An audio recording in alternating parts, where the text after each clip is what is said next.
नमस्कार, आप देख रहे हैं अमेठी टुडे न्यूज। खबर अमेठी जनपद से है। पिछले कई दिनों से TV channel, print media, digital media के साथ ही साथ सोशल मीडिया पर अमेठी जिले की एक इमोशनल खबर ट्रेंड कर रही है, जिसमें साधु के वेश में नौयुवक सारंगी बजाकर गाना गाता हुआ दिखाई दे रहा है और बगल में बैठी दो महिलाएं फूट फूट कर रो रही हैं। आसपास में गांव की भारी भीड़ जमा है।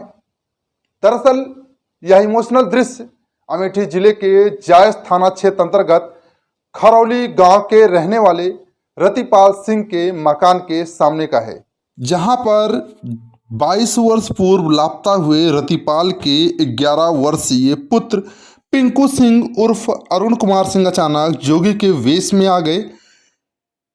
अब वह भिक्षा मांगकर अपना जीवन यापन कर रहे हैं, लेकिन अब उसे प्राप्त करने के लिए पिता रतिपाल सिंह को मोटी रकम खर्च करनी पड़ेगी, जिसके लिए मठ में 3000 साधुओं को भोजन, वस्त्र इत्यादि की व्यवस्था देनी पड़ेगी, जिसमें 360 रुपये प्रति साधु की दर से कुल 10,80,000 रुपये की डिमांड की गई है। वहीं जब इतना पैसा दे पाने में रतिपाल ने अपनी असमर्थता जाहिर की, तो इसमें डिस्काउंट किया गया। जो प्रति साधु 360 रुपये निर्धारित किया गया था, उसे घटाकर 120 रुपये कर दिया गया। इस प्रकार अब उसे 3,60,000 रुपये देने के बाद ही अपना खोया हुआ बेटा मिल सकता है। एक बार देखें यह वीडियो जो सोशल मीडिया पर खूब वायरल हो रहा है। आज नीलमलैया कोई पूवस नाता छूटी गे,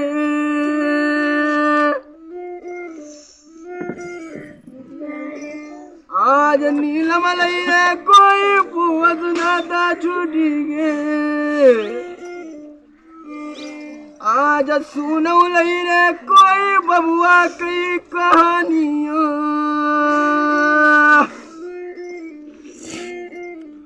अमेठी जिले के जायस थाना क्षेत्र अंतर्गत खरौली गांव के रहने वाले रतिपाल सिंह अपने परिवार के साथ नई दिल्ली के शहादतपुर में रहा करते थे। रतिपाल सिंह की 2 शादियां हुई थी। पहली शादी संग्रामपुर थाना क्षेत्र के सहजीपुर गांव में हुई थी। उससे सिर्फ यही एक लड़का पिंकू उर्फ अरुण कुमार सिंह का जन्म हुआ था। जब पिंकू 6 वर्ष का था तभी उसकी मां की बीमारी के चलते स्वर्गवास हो गया। इसके बाद पिता ने अपनी दूसरी शादी माया देवी के साथ कर ली। वर्तमान समय में दूसरी शादी से रतिपाल के 2 पुत्र और 2 पुत्री हैं।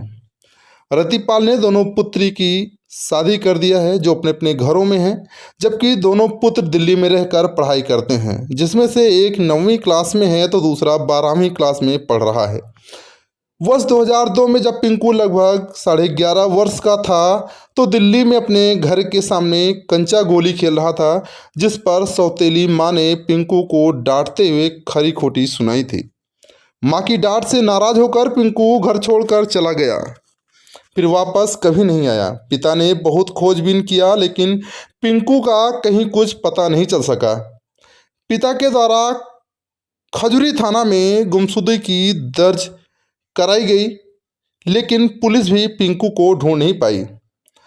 22 साल बाद अचानक 27 जनवरी 2024 को साधु के वेश में एक नौयुवक रतिपाल के पैतृक घर खरौली में पहुंचकर खुद को रतिपाल का खोया हुआ पुत्र पिंकू उर्फ अरुण कुमार सिंह बताया। पहले दिन तो वह साधु अकेले ही रतिपाल के घर गया, लेकिन दूसरे दिन उसका एक साथी और आ गया। साधु द्वारा घर वालों का नाम ले लेकर गीत गाया गया और तमाम बातें घर वालों को बताई गई, जिससे घर वालों को विश्वास हो गया कि यही इस घर का खोया हुआ वारिस है। जिसके बाद रतिपाल के भतीजे दीपक सिंह ने अपने चाचा को फ़ोन कर इसकी सूचना दी। तब रतिपाल आनन फानन में नई दिल्ली से अपने खोए हुए पुत्र से मिलने की चाहत में अपने गांव पहुंचे। साथ में उनकी दूसरी पत्नी अर्थात पिंकू की सौतेली माँ भी गांव आई। गांव पहुंचकर रतिपाल ने नवयुवक साधु से मुलाकात कर तमाम जानकारी लेते हुए खुद को तसल्ली किया। उसके बाद उसको रुकने के लिए कहा, लेकिन वहाँ तैयार नहीं हुआ और लगभग 1 सप्ताह व्यतीत करने के बाद गांव में भिक्षा मांगकर वापस चला गया। बताया जाता है कि भिक्षा में उसे लगभग 15 क्विंटल अनाज और बहुत सारे रुपए भी मिले थे। पिता रतिपाल द्वारा उसको कपड़े और मोबाइल भी खरीद कर दिया गया। रतिपाल सिंह द्वारा खरीद कर दिए गए मोबाइल से नवयुवक साधु बराबर घर के संपर्क में है। फोन पर वह अपने पिता से लगातार कह रहा है कि पापा हमें छुड़ा लीजिए, पापा हमें वापस बुला लो, जिसके लिए वह लगातार पैसे की डिमांड भी कर रहा है। सबसे बड़ी बात तो यह है कि नवयुवक साधु द्वारा घर वापस आने के लिए मठ में 3000 साधुओं का भंडारा आदि करने हेतु जहां पर 10,80,000 रुपये की डिमांड की गई। जब परिजनों द्वारा इतने रुपए देने में असमर्थता जाहिर की गई तब इसे घटाकर 3,60,000 रुपये कर दिया गया। अब इसको गूगल पे पर अथवा फ़ोन पे के माध्यम से प्राप्त करना चाह रहा है। पिता को वह बताता है कि मैं झारखंड के पारसनाथ में हूँ, जबकि उसके मोबाइल का लोकेशन प्रयागराज में दिख रहा है। ऐसे में पिता के द्वारा स्थानीय थाने जायस में पुलिस को तहरीर देकर पूरे मामले में मदद की गुहार लगाई गई है। ऐसे में पिता को यह डर भी सता रहा है कि कहीं यह हमारे साथ कुछ फ्रॉड तो नहीं हो रहा है। दरअसल जिस प्रकार से 10,80,000 रुपये की मांग करना, उसके बाद उस पैसे को घटाकर 3,60,000 रुपये कर देना और गूगल पे से इस पैसे की मांग करना, ये कहीं ना कहीं संदिग्ध के दायरे में आ रहा है। ऐसे में पिता के द्वारा जायज थाने में तहरीर देकर मांग की गई है, मदद की गुहार लगाई गई है। खालू गया बाबा लेकिन बत्ती चलई रे सोगावा पीला वही मैया तू है आपका रतिपाल सिंह। रतिपाल जी, आपके यहाँ का एक वीडियो सोशल मीडिया पर जमकर ट्रेंड कर रहा है, जिसमें एक नवयुवक साधु के वेश में आपके यहाँ आया हुआ है। आपका बेटा बताया गया, वो कैसे आपके यहाँ से गायब हुआ था? वो दिल्ली से गायब हुआ था, दिल्ली शहादतपुर से। तो ये करीब सन 2002 की बात है। तो वहाँ पे शाम को 6:30 बजे करीब, शुक्रवार का दिन था, फरवरी का महीना था। तो उस टाइम वो गायब हुआ। और तो वहाँ से गायब होने के बाद में फिर जब मतलब ढूंढने ढालने के बाद शाम रात भर नहीं मिला, तो मैंने खजूरी थाने में रिपोर्ट दर्ज करवाने के बाद ढूंढा ढांढा 2-4 साल तक, मतलब इधर उधर भटकता रहा, जहाँ जो बताता था नहीं मिला। फिर उसके बाद संतोष करके बैठ गया। अब वो फिर जनवरी में ही आया है हमारे गांव।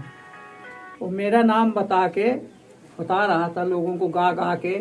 और इस तरह तो हमें गांव से फोन गया कि भैया आपका लड़का आया हुआ है, लग वही रहा है, आप देख लो आके। तो हमारे जब देखे ओके तो हमें भी ऐसा ही लगा कि भाई हमारा ही है।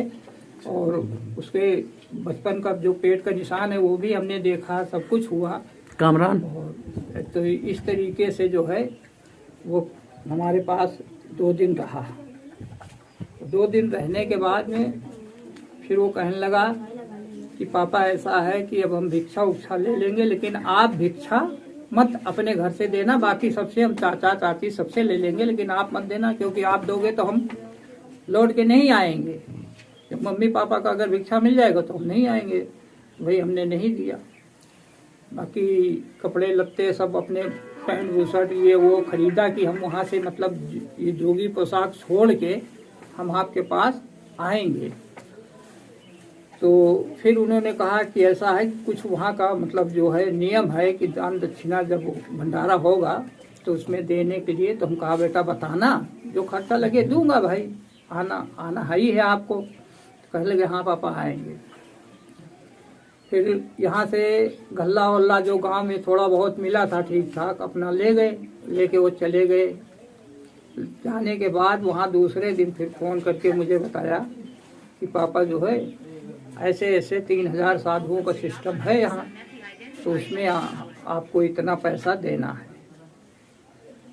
तो फिर वो हमारे बस का पैसा नहीं था, रकम इतनी मोटी थी, तो उसको हटा के फिर 2 घंटे बाद फ़ोन आया कि ऐसा करो आप 5 कर दो, आधा कर दो। फिर वो भी मुझे नहीं जमा, तो मैंने कहा बेटा भी तो हमें नहीं कर पाएंगे इतना पैसा, कुछ अपने गुरु जी से रिक्वेस्ट करो, हाथ गोड़ जोड़ लो कि भाई गरीब है हमारे माँ बाप थोड़ा बहुत। तो 3,60,000 रुपये बात हुई। तो हमने कहा चलो इतना दे देंगे, कोई बात नहीं। ये सब होने के बाद में जब धीरे धीरे मैंने उससे पूछा कि पैसे वैसे का कैसे इंतजाम हो गया है, कैसे किया जाए, तो कहने लगा कि ऐसा करो कि आप गूगल पे भेज दो। तो हम पूछे जाके दुकान पर, पता चला भैया इतनी रकम गूगल पे जाएगी नहीं। जब वहाँ से आ गए तो हमने कहा बेटा ऐसा है, वो जा नहीं रहा। तो कहने लगे कई जगह भेज दो, कई जगह। तुम कहा आप कई जगह कहाँ ढूंढे हम, यहाँ भाई दिल्ली हो तो चलो वहाँ हम रहते हैं, वहाँ से ढूंढ लें। अब यहाँ किसको हम जानते हैं, किसकी दुकान तो है किसकी नहीं। ये सब होता रहा। फिर उन्होंने खाता नंबर दिया, एक आशीष कुमार गुप्ता ICI बैंक का खाता नंबर उन्होंने दिया। वहाँ मैं कल लगाने जब गया तो वहाँ पर पता चला कि इस खाते में सिर्फ 25,000 रुपये एक बार में जा सकता है, बस इससे ज़्यादा जा नहीं सकता। तो मैं वहाँ से लौट आया। फिर उनसे पूछा तो कहने लगे पापा ऐसा करो गूगल पे ही भेज दो, या पेटीएम कर दो, ये कर दो, वो कर दो, बहुत लोग चलाते हैं गांव में। हम कहा अच्छा। हम कहा भी इतनी बड़ी रकम गांव के लोग कहाँ रखेंगे, 1,000-2,000 की बात हो तो आदमी कर भी देगा। फिर अब यही बात अभी तक मेरे पास चल रही है।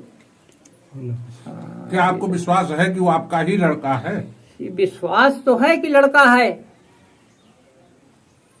लेकिन जब उससे हमने ट्रस्ट का नंबर मांगा तो उसने दिया नहीं, तो वहां से थोड़ा मुझे शंका होने लगी।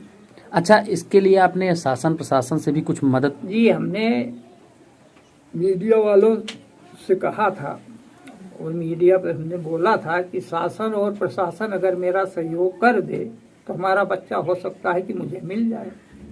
ये अनुरोध मैंने शासन प्रशासन दोनों से किया था। तो उसके लिए आपने कहीं जो है लिखित रूप में दिया, किस प्रकार की सहायता चाहते हैं?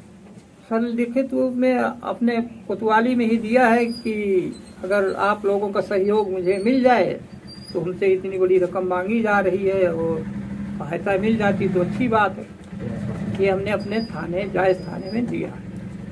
वहाँ से क्या आश्वासन मिला आपको? वहाँ से आश्वासन मिला है कि ठीक है, आपको जरूरत है, जब जरूरत पड़े तो बताइएगा।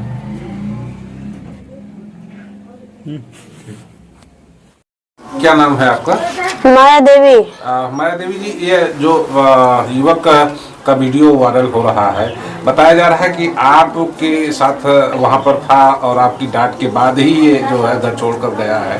तो ऐसे में क्या लगता है कि जो है उसको वापस आना चाहिए, और कैसा आपने जो है आप क्या सोच रही हैं? मैं सोचती हूँ लड़का मेरा आ जाए। मैं तो सिर्फ बुलाई थी, डांटी थोड़ी ना थी। मैंने डांटा नहीं था, मैंने बुलाया था। मैं क्योंकि वहाँ की घटना सुनाई पड़ती थी कि बच्चे गायब हो जाते हैं, इस डर को जैसा हमने बुलाया गया कि बेटा घर आ जाओ। डांट नहीं लगा, हमने कहा बेटा घर आ जाओ। जब से वह आया था तब से आप लगातार परेशान हैं, क्या चाहती हैं आप? हम चाहते हैं मेरा बच्चा मेरे पास आ जाए। उत्तर प्रदेश की तमाम छोटी बड़ी खबरों को देखने के लिए अमेठी टुडे न्यूज़ को सब्सक्राइब करें और बेल आइकन हिट करना न भूलें।